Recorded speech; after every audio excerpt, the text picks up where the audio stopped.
10사람이 기브아에 와서 사울에게 말하여 이르되 다윗이 광야 앞 하길라산에 숨지 아니하였나이까 하매 사울이 일어나 10광야에서 다윗을 찾으려고 이스라엘에서 택한 사람 3,000명과 함께 10광야로 내려가서 사울이 광야 앞 하길라산 길가에 진친이라 다윗이 광야에 있더니 사울이 자기를 따라 광야로 들어옴을 알고 이에 다윗이 정탐꾼을 보내어 사울이 과연 이룬 줄 알고 다윗이 일어나 사울이 진친 곳에 이르러 사울과 넬의 아들 군사령관 아브넬이 머무는 곳을 본즉 사울이 진영 가운데에 누웠고 백성은 그를 둘러 진쳤더라. 이에 다윗이 햇사람 아히멜렉과 수루야의 아들 요압의 아우 아비새에게 물어 이르되 누가 나와 더불어 진영에 내려가서 사울에게 이르겠느냐 하니 아비새가 이르되 내가 함께 가겠나이다. 다윗과 아비새가 밤에 그 백성에게 나아가 본즉 사울이 진영 가운데 누워 자고 창은 머리곁 땅에 꽂혀 있고 아브넬과 백성들은 그를 둘러 누웠는지라. 아비새가 다윗에게 이르되 하나님이 오늘 당신의 원수를 당신의 손에 넘기셨나이다. 그러므로 청하오니 내가 창으로 그를 찔러서 단번에 땅에 꽂게 하소서. 내가 그를 2번 찌를 것이 없으리이다 하니 다윗이 아비새에게 이르되 죽이지 말라. 누구든지 손을 들어 여호와의 기름 부음 받은 자를 치면 죄가 없겠느냐 하고 다윗이 또 이르되 여호와께서 살아계심을 두고 맹세하노니 여호와께서 그를 치시리니 혹은 죽을 날이 이르거나 또는 전장에 나가서 망하리라.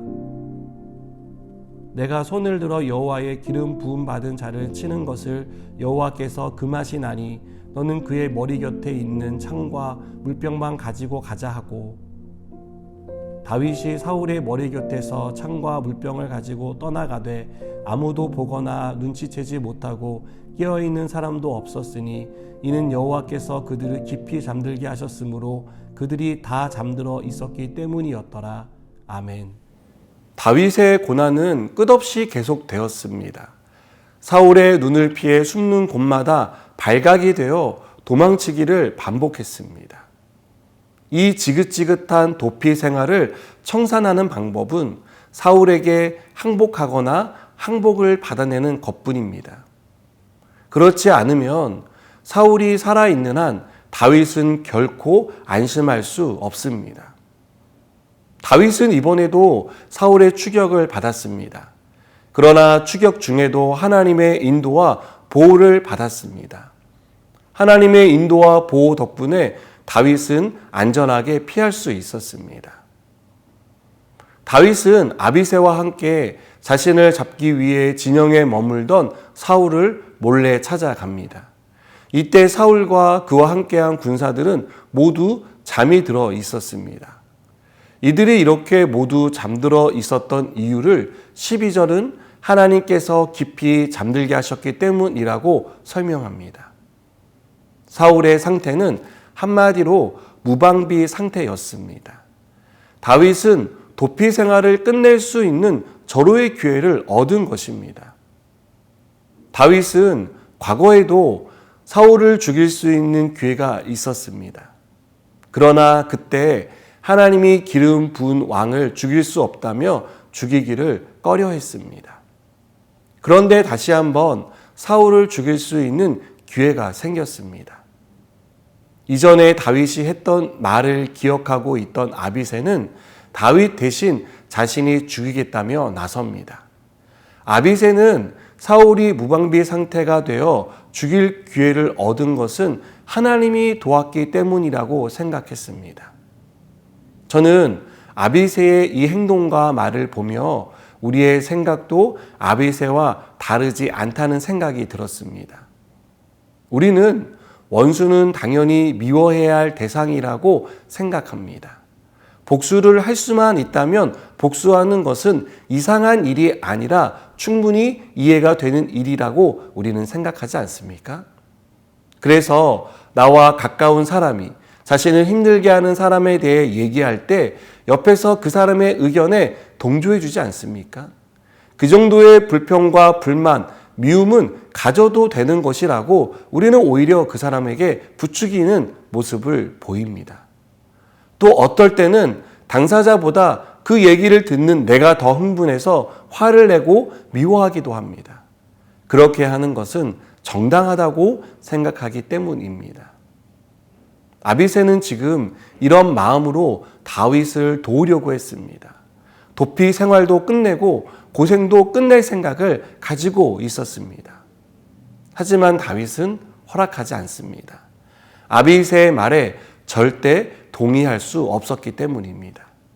오히려 다윗은 아비새를 저지합니다. 그렇게 하는 것은 하나님의 뜻이 아니라고 타이릅니다. 사울을 살려보내는 것은 언제 끝날지 모르는 도피 생활을 연장해야 한다는 뜻이었습니다. 고통과 불안을 자신이 떠안아야 한다는 것을 의미했습니다. 그러나 다윗은 자신의 손이나 다른 사람의 손이 아닌 하나님의 손에 맡깁니다. 필요하시면 하나님이 심판하실 것이라고 믿었습니다. 여러분, 말이 쉬워 믿음이지 얼마나 고통스럽고 힘들었겠습니까? 왜 고민과 갈등이 없었겠습니까? 하지만 다윗은 사람들이 당연하게 생각하는 복수 방식을 단호히 거부합니다. 사람의 방식이 아닌 하나님의 방식을 따르기로 결심합니다. 우리는 다윗의 이러한 행동이 이해가 되지 않습니다. 이런 행동을 보이는 다윗이 대단하다고 생각하지만 나라면 절대 그렇게 하지 않았을 것이다 라고 생각합니다. 그것은 우리 역시 다른 사람들처럼 아비새와 같은 방식이 정당하다고 믿기 때문입니다.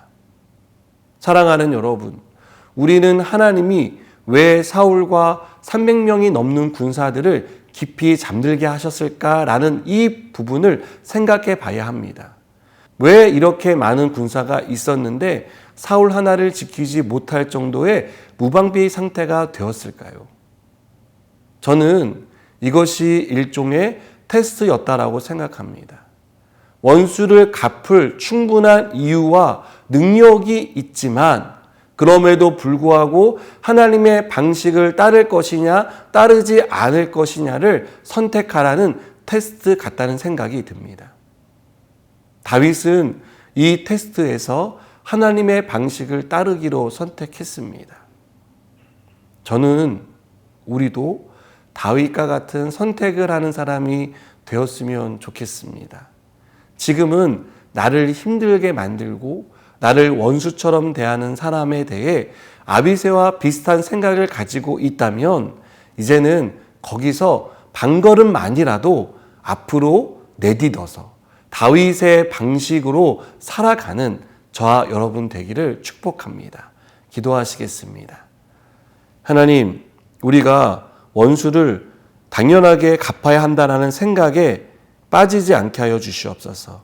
다윗과 같이 용서해 줄 수 있는 그러한 사랑과 용서의 마음을 갖게 하여 주시옵소서. 예수님의 이름으로 기도드립니다. 아멘.